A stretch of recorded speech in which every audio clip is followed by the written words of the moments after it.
Oui, je sais pas, souvent on dit, mais est-ce que le monde a besoin d'une réforme actuellement?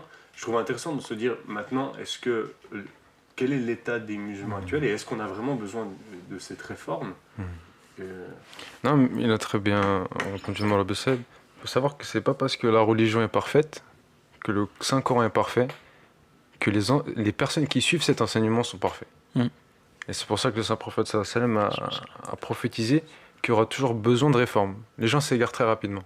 C'est pour ça qu'il a dit qu'à chaque siècle, Allah va élever des réformateurs dans cette Ummah, pour réformer les gens. Pas la religion est parfaite comme l'a dit Moulay Bessel. Mais à chaque siècle, les gens vont s'égarer.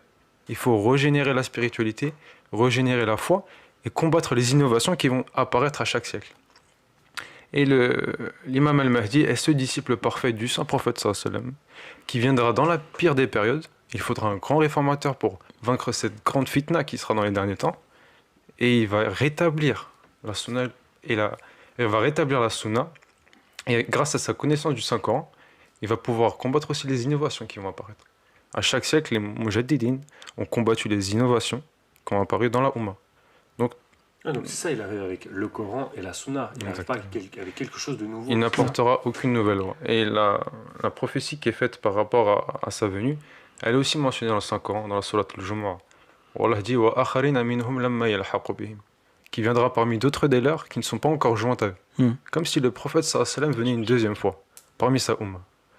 Et après, dans le Kitab al-Tafsir du Sahih al-Bukhari, le prophète sallallahu alayhi wa sallam, on lui a demandé mais c'est qui ces personnes qui sont censées venir après nous dans une période trouble? Et le saint prophète sallallahu alayhi wa sallam a répondu en posant sa main sur Salman al-Farisi. Donc ça c'est dans Sahih al-Bukhari où il explique le verset du Saint-Coran dans la Surat al-Jumu'ah. Il a dit law kana al-iman 'inda Thuraya lanarahu rijalun aw rajul min haula.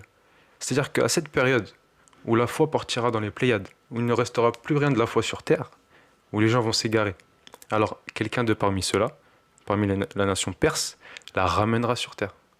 Et là, l'objectif de l'imam al-Mahdi, il est là pour réformer les gens. Pas à ramener quelque chose de nouveau, mais à ramener la vérité, ce qu'ils ont oublié.